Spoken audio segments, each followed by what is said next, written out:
नमस्कार, विदर्भ की बात वीकेबी न्यूज के दोपहर के प्राइम टाइम में आपका स्वागत है। तो रुक करते हैं आज की हेडलाइंस पर।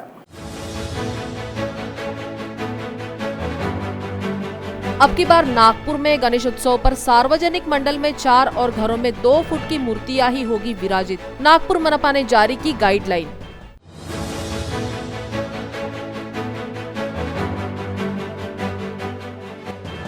उच्च न्यायालय में प्रधानमंत्री मोदी के खिलाफ याचिका दाखिल करना पड़ा महंगा। उच्च न्यायालय ने याचिकाकर्ता पर ठोका 1000 का जुर्माना।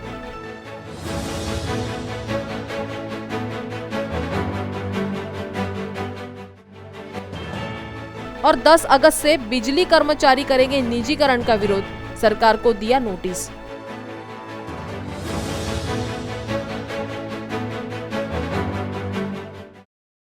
और अब खबरें विस्तार से।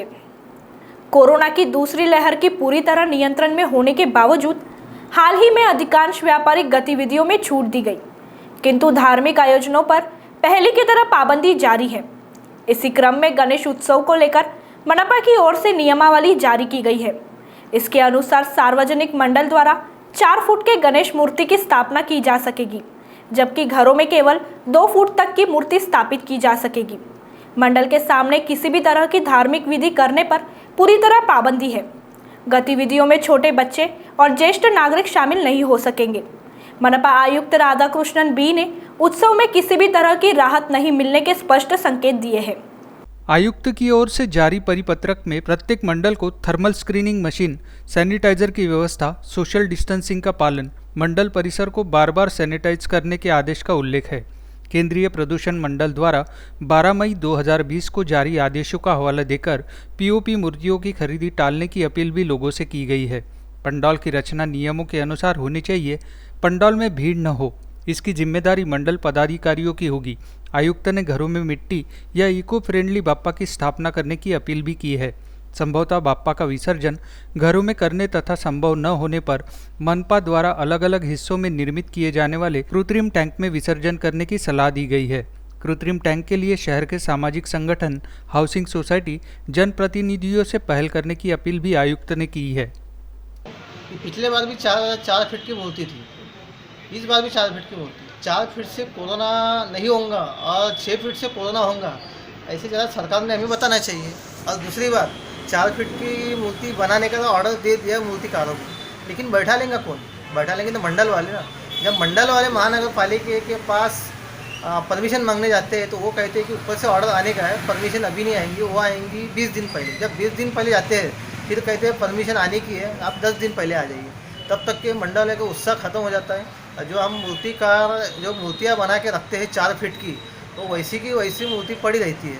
और पिछले साल के अभी भी हमारे पास 50% मूर्ति अभी भी स्टॉक में पड़ी है। नगर पालिका ने जो अभी यानी राज्य शासन ने जो नियम लगाए 4 फुट के ऊपर मूर्ति नहीं होना, तो उसके वजह से हमारे धंधे पर बहुत ज़्यादा फर्क पड़ गया। 50% भी धंधा नहीं रहा और मंडल वालों को भी पर डर है कि मूर्ति बिठाने का कि नहीं बिठाना, विसर्जन के भी क्या प्रॉब्लम है नहीं है, कुछ पता नहीं है। और क्या कहना चाहोगे आप? और बड़ा सेटअप नहीं रहेगा, बड़ी मूर्ति नहीं है तो फिर उससे तो उत्साह कम हो गया ना इनका, मंडल वालों का। मंडल वालों को बड़ी मूर्ति ज़्यादा अट्रैक्ट करती है ना।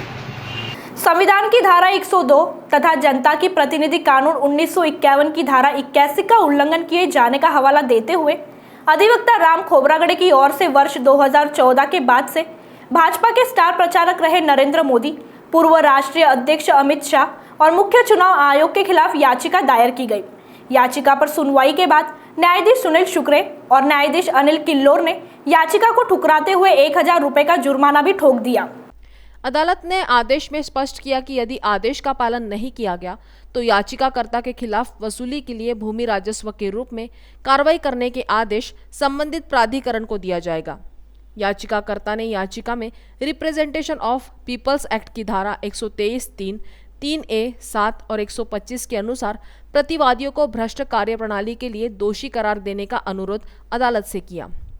यहाँ की अमित शाह को भी अयोग्य घोषित करने की मांग की गई। याचिका पर सुनवाई के दौरान अदालत ने कहा कि इस अदालत के समक्ष याचिका मेंटेनेबल नहीं है। इस तरह की राहत के लिए याचिकाकर्ता के पास अन्य विकल्प है। उसका पालन करने की बजाय याचिकाकर्ता ने याचिका दायर की, जबकि याचिकाकर्ता स्वयं वकील है। वकील होने के साथ ही सामाजिक कार्य करने का दावा किया जा रहा है, जिससे वकील पर जुर्माना के साथ याचिका खारिज की जानी चाहिए। देश के बिजली उद्योग के निजीकरण की केंद्र सरकार की नीति के विरोध में राज्य के बिजली कर्मचारियों व अधिकारियों के संगठनों द्वारा 10 अगस्त को हड़ताल की जाएगी। संघर्ष समिति के पदाधिकारी मोहन शर्मा ने हड़ताल का नोटिस राज्य सरकार को देने की जानकारी प्रेस परिषद में दी। उन्होंने कहा कि मानसून सत्र में मोदी सरकार विद्युत संशोधन कानून 2021 संसद में रखने वाली है। इस पर कोई चर्चा नहीं करते हुए बिल पारित करने की मंशा सरकार की है। अगर ऐसा हुआ तो विद्युत विभाग का निजीकरण किया जाएगा और राज्य सहित देश भर के बिजली ग्राहकों को इसका फटका लगेगा। 13 राज्यों के मुख्यमंत्रियों व ऊर्जा मंत्रियों द्वारा भी इस विधेयक का विरोध किया जा रहा है। शर्मा ने बताया कि निजीकरण के विरोध में 3 अगस्त से दिल्ली के जंतर मंतर पर धरना आंदोलन शुरू है। राज्य के 26 संगठनों ने इस बिल के विरोध में 10 अगस्त को आंदोलन करने का निर्णय लिया है। इस संदर्भ में राज्य सरकार की चारों बिजली कंपनियों के प्रबंधन को 24 जुलाई को ही नोटिस दे दिया गया है। मी मोहन शर्मा, राज्यस्तरीय संघर्ष समितीचा निमंत्रक आहे मी। तसा मी महाराष्ट्र स्टेट इलेक्ट्रिसिटी वर्कर्स फेडरेशनचा अध्यक्ष आहे महाराष्ट्राचा आणि ऑल इंडियाचा मी जनरल सेक्रेटरी आहे। आमचा जो संप आहे तो संप महाराष्ट्रामधल्या प्रत्येक ठिकाणी, प्रत्येक तालुक्यामध्ये, प्रत्येक जिल्ह्यामध्ये आणि प्रत्येक झोनमध्ये आहे। त्याचप्रमाणे हा संप खासगीकरणाच्या विधेयकाच्या विरुद्ध असल्यामुळं, 2021 विधेयकाच्या विरुद्ध असल्यामुळं हा देशव्यापी संप आहे। महाराष्ट्रात जसा आहे तसा संपूर्ण देशामधल्या राज्यांमध्ये सुद्धा हा संप आहे आणि त्याच्यामध्ये मागण्या आमच्या 3च आहेत फक्त, की सरकारचं खासगीकरणाचं धोरण तुम्ही रद्द करा, सरकारनं कायदा न येताना जे स्टँडर्ड बिल्डिंग डॉक्युमेंट करून प्रायव्हेटायझेशन सुरू केलेलं आहे ते विड्रॉ करा, कंत्राटी कर्मचाऱ्यांना कायम करा आणि ज्या फ्रँचायझी आतापर्यंत आलेल्या आहेत त्या फ्रँचायझीचा रद्द करा। एवढ्या 3च मागण्या आहेत। त्याच्यात कोणाची आर्थिक मागणी नाही, प्रमोशन नहीं, काही नहीं। जिले में डेंगू कहर ढा रहा है। जिला परिषद स्थायी समिति की ऑनलाइन सभा में ये मुद्दा खुद जिला परिषद अध्यक्ष रश्मि बर्वे ने उठाते हुए स्वास्थ्य विभाग को नियंत्रण के लिए सभी उपाय योजना तत्काल करने का निर्देश दिया। उन्होंने कहा कि अब तक जिले में 293 मरीज सामने आए हैं, लेकिन ये सरकारी अस्पतालों के आंकड़े हैं। निजी अस्पतालों में उपचार कराने वालों की संख्या पर ध्यान दिया जाए तो लगभग 500 डेंगू के मरीज होंगे। उन्होंने गांव में गड्ढों के भरने, पानी जमा नहीं होने देने के साथ ही फॉगिंग करने का निर्देश दिया। जिला परिषद की स्थायी समिति की बैठक में लघु सिंचन व बांधकाम विभाग के साथ ही जलापूर्ति विभाग में टेंडरों के अनामत रकम का घोटाला भी गूंजा। सदस्यों का कहना था कि प्रकरण में लघु सिंचन व बांधकाम विभाग से तो एफआईआर की प्रति जांच समिति को मिल गई है, लेकिन जलापूर्ति विभाग से प्रति नहीं दी गई है। इस पर अध्यक्ष ने विभाग के कार्यकारी अभियंता को 2 दिनों के भीतर कागजात समिति के समक्ष सादर करने का निर्देश दिया। उन्होंने चेतावनी दी कि दोषियों को बचाने का प्रयास करने वालों पर कड़ी कार्रवाई की जाएगी। अध्यक्ष ने शिक्षा विभाग को निर्देश दिए हैं 8वीं से 12वीं क्लास के विद्यार्थियों की शिक्षा प्रगति रिपोर्ट हर 3 महीने में सादर करे। उन्होंने कहा कि कोरोना के चलते मार्च 2020 में शालाएं खुली ही नहीं। ऑनलाइन पढ़ाई के चलते विद्यार्थियों की गुणवत्ता बढ़ी या नहीं, इसकी रिपोर्ट ही सादर नहीं हुई। अब ग्रामीण भागों में 8वीं से 12वीं की कक्षाएं शुरू हो गई है और जल्द ही 5वीं से 7वीं की कक्षाएं भी शुरू हो सकती है। इसलिए अब हर 3 महीनों में विद्यार्थियों की प्रगति रिपोर्ट सादर किया जाए। अब जाति के नाम पर होने वाले गांव बस्ती के नाम बदल जाएंगे। इस संबंध में विभागीय आयुक्त प्राजक्ता लवंगारे ने ऐसे गांव, बस्तियों व रास्तों के नाम 15 अगस्त के पहले बदलने के निर्देश संबंधित जिला अधिकारियों को दिए हैं। इस संदर्भ में ली गई बैठक में उन्होंने उक्त निर्देश दिया। उल्लेखनीय है कि अनेक गांव, बस्ती और सड़कों के नाम जाति के आधार पर रखे गए हैं। खासतौर पर ग्रामीण भागों में ये स्थिति देखने को मिलती है। वर्षों से जातिवाचक शब्दों के नाम पर गांव की पहचान बन गई है, लेकिन अब इस तरह के नाम बदल जाएंगे। विभागीय आयुक्त प्राजक्ता लवंगारे ने जातिवाचक नाम वाले गांव आदि के नाम बदलने के लिए ग्राम सभा में प्रस्ताव पारित करने और उसकी जानकारी पंचायत समिति को जिला परिषद और जिलाधिकारी कार्यालय के माध्यम से विभागीय आयुक्त कार्यालय में सादर करने का निर्देश दिया। संभाग में नागपुर और चंद्रपुर मनपा द्वारा समिति को इस संदर्भ में कोई जानकारी नहीं दी गई है। लवंगारे ने जिलाधिकारियों को इस संदर्भ में रिपोर्ट संकलित करने का निर्देश दिया है। शहर में भी बस्तियों और रोड के नाम जातिवाचक हो तो उसे बदलने की प्रक्रिया 15 अगस्त के पूर्व पूरा करने का निर्देश उन्होंने दिया। वक्त हो चला है एक ब्रेक का, मिलते हैं एक छोटे से ब्रेक के बाद। बाय। सब जानना चाहते हैं मेरा फेवरेट कलर, मेरा फेवरेट डेस्टिनेशन, मेरी फेवरेट डिश, पर कोई ये नहीं पूछता कि फेवरेट डिश मैं बनाती कैसे हूँ। अरे यार, जिसे टेस्टी खाना पसंद है वो अच्छे टेस्ट तक पहुँच ही जाता है। सुरुचि मसाले, खाने में हो रुचि तो घर लाइए सुरुचि। अपने सपनों की उड़ान भरने की इच्छा तो हर किसी की होती है, पर पंख भी तो मजबूत होने चाहिए जो देता है flywheel aviation academy. Flywheel aviation academy एक ऐसा इंस्टीट्यूट है जहां पर एयरलाइंस एंड एयरपोर्ट हॉस्पिटैलिटी और टूरिज्म मैनेजमेंट, साथ ही यहां campus interview, guidance by industry expert, practical training at airport, expert faculty, personal grooming जैसे कई सारे बेनिफिट्स आप पा सकते हैं। Flywheel aviation academy, 1 degree, 3 job opportunities. Flywheel Aviation Academy gives you a degree or diploma with a job. Flywheel Aviation Academy, 365 Gandhinagar, LAD College Square, beside Karnataka bank Nagpur. Break के बाद आपका स्वागत है। इन दिनों शहर ट्रैफिक पुलिस कर्मियों में transfer की दहशत मची हुई है। बताया जा रहा है कि उपायुक्त कार्यालय की ओर से इस बारे में करीब 150 से अधिक पुलिस कर्मियों को कथित तौर पर पत्र भी दिए जा चुके हैं। ट्रैफिक पुलिस कर्मियों के जोन बदलने की तैयारी के तहत ट्रांसफर को लेकर पत्र भेजे जा रहे हैं। सूत्रों से मिली जानकारी के अनुसार इस ट्रांसफर प्रक्रिया में सबसे हैरान करने वाली बात यह है कि जिन लोगों को ट्रांसफर के लिए पत्र दिए जा रहे हैं, वर्तमान जोन में उनका कार्यकाल भी पूरा नहीं हुआ है। वहीं उन्हें किसी प्रकार का पनिशमेंट भी विभाग की ओर से नहीं दिया जा रहा है। ऐसे में बीच कार्यकाल अवधि में ट्रांसफर लेटर की बरसात ने पुलिसकर्मियों को परेशान कर दिया है। उल्लेखनीय है कि किसी भी पुलिसकर्मी को नियमानुसार कार्यकाल पूरा होने पर स्थानांतरण के लिए ऐच्छिक विकल्प मांगे जाते हैं। हालांकि ट्रैफिक विभाग में जारी उठापटक के बीच विकल्प जैसी बात पर कोई ध्यान ही ना दिए जाने की बात कही जा रही है। ऐसे में ट्रैफिक पुलिसकर्मी अजीब से उलझन में फंस गए हैं। जिन्हें पत्र मिले वो तो परेशान है ही, लेकिन जिन्हें अभी तक पत्र नहीं दिया गया है उनके मन में भी ट्रांसफर का डर बैठ गया है। नवनियुक्त माध्यमिक शिक्षा अधिकारी रविंद्र काटोलकर ने कहा कि वक्त के साथ ही शिक्षा क्षेत्र में भी बदलाव हो रहा है। कोविड की वजह से पिछले 1.5 वर्ष से फिजिकल एक्टिविटी बंद है। भविष्य के नियोजन के तौर पर जिला परिषद सहित अन्य सरकारी स्कूलों में बदलाव की आवश्यकता है। उन्होंने कोरोना काल में जिला परिषद के स्कूलों में व्हाट्सएप के माध्यम से ही पढ़ाई को उपयुक्त बताया। माध्यमिक शिक्षाधिकारी रविंद्र काटोलकर ने कहा कि शिक्षा विभाग द्वारा विविध स्तर पर प्रयास किए जा रहे हैं। जिला परिषद स्कूलों का परिणाम 100% लाने, प्रत्येक छात्र को छात्रवृत्ति परीक्षा में शामिल करने और नवोदय विद्यालयों के लिए परीक्षा देने हेतु तैयार करना है। तमाम तरह के सुधारों के लिए जल्द ही जिले भर के मुख्याध्यापकों की बैठक ली जाने वाली है। उनसे संवाद कर भविष्य की नई दिशा तय की जाएगी। काटोलकर ने बताया कि कोविड के कारण स्कूल बंद होने से ऑनलाइन शिक्षा जारी है। ग्रामीण भागों के माध्यमिक विद्यार्थियों को ऑनलाइन क्लासेस व होमवर्क के लिए व्हाट्सएप का अधिकाधिक उपयोग किया जा सकता है। यदि ऑनलाइन क्लासेस संभव न हो तो रिकॉर्डेड क्लासेस हो सकती है। इस माध्यम से छात्रों में पढ़ाई के प्रति रुचि भी बनी रहेगी और पाठ्यक्रम भी पूरा हो सकेगा। कोविड काल में यही एकमात्र माध्यम रह गया है।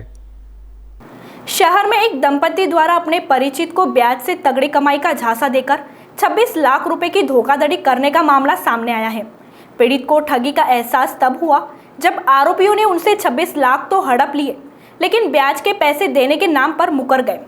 पीड़ित की शिकायत पर प्रतापनगर थाने में मामला दर्ज होकर जांच शुरू हो चुकी है। प्राप्त जानकारी के अनुसार पांडे लेआउट खामला रोड निवासी महादेव राव बाबूराव फूके और आरोपियों में अमरावती निवासी तानसेन सुधाकर बुरंगे और उनकी पत्नी सोनाली सुधाकर बुरंगे के बीच वर्ष 2016 में पहचान हुई थी। पहचान जब आगे बढ़ी तो दोनों के बीच व्यापार को लेकर विस्तार से चर्चा हुई। इस दौरान आरोपियों ने महादेव राव को ब्याज पर रकम चलाने का झांसा दिया। उन्होंने पूरा विश्वास दिलाया कि अगर उनके माध्यम से पैसा ब्याज पर देंगे तो अच्छी कमाई हो सकती है। महादेव राव आरोपियों की बातों में आ गए। उन्होंने 3 फरवरी 2016 से 5 अगस्त 2021 तक कुल 26 लाख रुपए आरोपियों को दिए। पीड़ित महादेव राव आरोपियों के जाल में इस कदर फंस गए कि उन्होंने ब्याज से ज्यादा कमाई के लिए अपने रिश्तेदारों से भी रुपया उधार ले लिया। उन्होंने पहले 9 लाख रुपए और बाद में 17 लाख रुपए अपने रिश्तेदारों से लिए। इतनी बड़ी रकम को देखकर आरोपियों की नीयत बदल गई। उन्होंने ब्याज का पैसा नहीं दिया। मनपा की परिवहन व्यवस्था में 15 स्मार्ट इलेक्ट्रिक बसों को शामिल करने का फैसला लिया गया। स्मार्ट सिटी के माध्यम से इन बसों की खरीदी कर परिवहन विभाग को हस्तांतरित किए जाने की जानकारी महापौर दयाशंकर तिवारी ने दी। उन्होंने कहा कि इसका लाभ शहर की जनता को होगा, साथ ही प्रदूषण कम होने की दिशा में भी मदद होगी। इस संबंध में स्मार्ट सिटी के सभापति डॉक्टर संजय मुखर्जी की अध्यक्षता में संचालक मंडल की ऑनलाइन बैठक ली गई। महापौर ने कहा कि सिटी में वायु प्रदूषण कम करने के लिए इलेक्ट्रिक बसों और सीएनजी पर आधारित बसों का संचालन करने की केंद्रीय मंत्री नितिन गडकरी की संकल्पना है। स्मार्ट सिटी द्वारा एकमत से इस प्रस्ताव को मंजूरी देने से उनकी संकल्पना को बल मिलेगा। इसी दृष्टि से महत्वपूर्ण कदम उठाया गया है। उन्होंने कहा कि पर्यावरण पूरक परिवहन व्यवस्था का निर्माण कर शहर पूरे देश को नई दिशा देने का प्रयास करेगा। मनपा के परिवहन सेवा में महिलाओं के लिए विशेष तेजस्विनी बस शुरू की गई है। इसके साथ ही अब 15 स्मार्ट ई बसें भी जुड़ने जा रही हैं। महापौर ने कहा कि परिवहन सेवा में लगातार वृद्धि की जा रही है।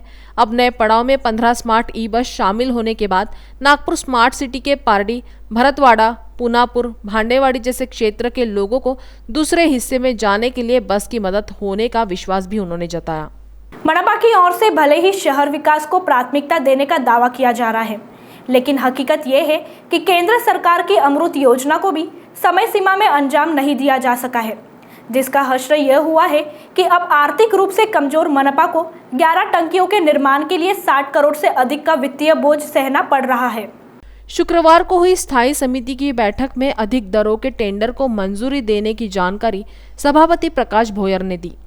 उन्होंने कहा कि गत समय जो हो चुका है उस पर मंथन होगा, लेकिन अब इस कार्य को अंजाम देना जरूरी है। अतः अधिक दरों के टेंडर को भी मंजूरी प्रदान की गई है। मनपा की सभा में भी इसे हरी झंडी दी गई थी, जिसके बाद अब स्थायी समिति ने टेंडर के प्रस्ताव पर मुहर लगा दी। किंतु पहले से कंगाली हालत में चल रही मनपा इतनी बड़ी राशि का जुगाड़ कहां से करेगी, इसे लेकर कोई भी खुलासा नहीं किया गया है। मूलभूत सुविधाओं को लेकर गंभीर होने का दावा करने वाली मनपा का आलम यह है कि उसके लापरवाह रवैये के चलते ही अमृत योजना के तहत 42 टंकियों के निर्माण पर ग्रहण लग गया है। प्रस्तावित टंकियों के निर्माण के लिए मनपा की ओर से समय पर जमीन उपलब्ध नहीं कराई जाने के कारण पहले इसका निर्माण कार्य करने वाली कंपनी ने केवल 17 टंकियों का निर्माण ही करने का पत्र मनपा को दिया था। आश्चर्यजनक ये है कि गोदनी में प्रस्तावित टंकी के लिए जमीन का साइल्स डाटा उचित नहीं होने के कारण इसका भी काम बंद कर दिया गया है। तो दोपहर के प्राइम टाइम में अभी इतना ही। आपसे फिर मुलाकात होगी, तब तक बने रहिए वीकेबी न्यूज के साथ। नमस्कार।